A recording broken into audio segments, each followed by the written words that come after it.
Salakati block लाइमोन गंखं UPPL हानजाया साखोन सिखोन खालामनाय हाबाफारि लादों। सालाकाटि ब्लक कमिटि इउपिपिएलनि सोद्रोमाफोरा साइ स्टेडियामनि सिङाव जानाय मैला दाखोर दालाफोरखौ सिबस्रांदों।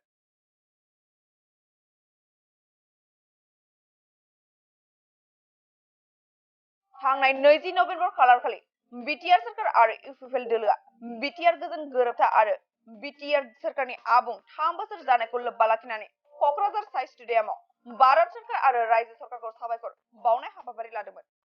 बे हाबाफारि लानायनि जाउनाव साइ स्टेडियामनि सिङाव गोबां मैला दाखोर दालाफोर जमा जादोंमोन। बे दाखोर दालाफोरखौनो दिनै फुंबिलि समावनो सिबस्रांदों सालाकाटि ब्लक कमिटिनि इउपिपिएलनि सोद्रोमाफोरा। बे हाबाफारियाव सालाकाटि ब्लकनि बिसिडिसिनि मासिगिरि अमृत कुमार ब्रह्म, सालाकाटि लाइमोन गंखं इउपिपिएलनि आफादगिरि मनमोहन हाज'वारि, लाइमोन गंखं नेहाथारि आइला मुसाहारि, सालाकाटि ब्लक आइजो गंखंनि आफादगिरि सुमित्रा नार्जारि, ब्लकनि नेहाथारि जयप्रसाद बर्मन, मोनगुर प्राइमारि इउपिपिएलनि आफादगिरि नेहाथारिफोरजों लोगोसे हालौदलनि बिसिडिसि मासिगिरि आरो सोद्रोमाफोरा बाहागो लायो।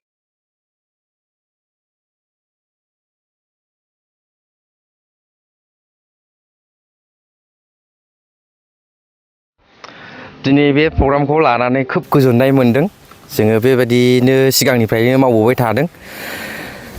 दा जोङो जेब्लानाखि बेबायदि प्रग्राम जानानै जोबनाय लोगो लोगो जों बेबायदि लेथ्रा नुयोब्ला जोंनि समस्थियाव जेसेबांनाखि बिदि थागोन जों बेखौ खालामबोबाय थागोन आरो जोङो गोजोननायबो मोनदों बिरादनो बेखौ मावनानै।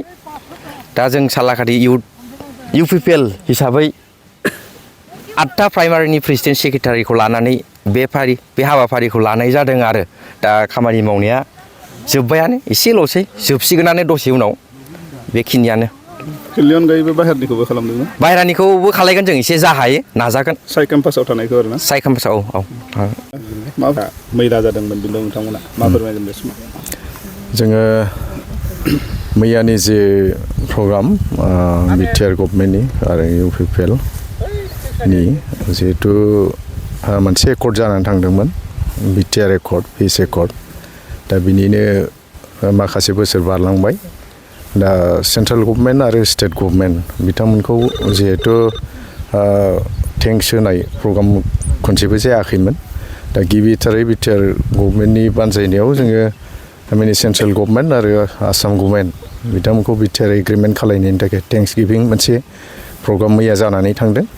दा बे मैया प्रग्राम जानानै थांनायाव गोबां माने रायजो राजा गेदारिं जानायाव गोबां माने जोंनि बे साइ फिल्डआ मैला जानानै दङमोन। दा बेनि थाखायनो जोङो दिनै सालाकाटि ब्लक इउथ हिसाबै जोंनि ब्लकनि सिङाव थानाय माखासे प्राइमारिफोरनि बिथांमोनखौ लेंहरनानै सोद्रोमाफोरखौ लेंहरनानै आरो जोङो वुमेन विंसनि सासे बाहागो लाफादों आरो पेरेन्ट बडिनिबो जोंनाव बाहागो लाफादों।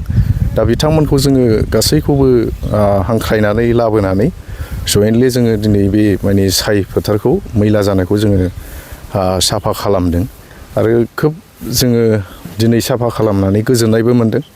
खारन जोङो प्रमद बर' सारनि जि गोबां बोसोनफोरखौ जोङो सिगांनिफ्रायनो फल' खालायबोदों आरो बिथाङा जेसेबांनाखि सिगाङाव आन्दलनफोर जाबोदोंमोन बै आन्दलनफोर जानाय जायगायावबो माबाफोर जुदि मैलाफोर जायोबा आन्दलन जोबनाय लोगो लोगोनो साफा खालायनायनि मोनसे हाबाफारिबो लाबोफायोमोन। दा बे बिथांनि जि सिगांनिफ्राय जि बे एक्टिभिटिसफोरखौ जोङो फल' खालामनानै दिनै सालाकाटि ब्लक इउथ हिसाबै जोङो बिथांनि खामानिफोरखौ फल' खालामनानै दिनै बे साइ स्टेडियामखौ साफा खालामनाय हाबाफारिखौ जोङो लानाय जादों आरो गासिनो दङ। आरो स्टेडियाम मथा मथि नैबे फिल्डआ फ्राय साफायानो जाबाय आरो साइडआव एसे एनै मैला दंबावो फिल्डनि बाहेरायाव। जों बै फिल्डनि बाहेराखौबो साफा खालामजोबगोन दिनै। बेखिनि।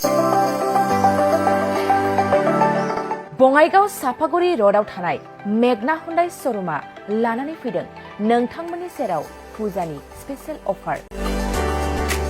ग्रेन्ड i10, नियस, i20, एनलाइन, अरा, भेरना, आलकाजार बेफोर समायना गारिफोर फुजानि स्पेशेल अफारा फैगौ 30 सेप्तेम्बरसिम थागोन।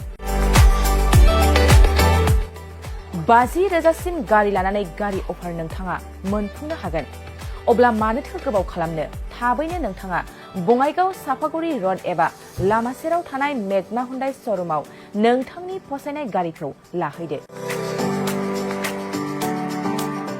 गोबां मिथिनो थाखाय नैबे जानबुं नाम्बार 9101093856 8011827497 70027967336 70026948111 आव खौरां लाहर।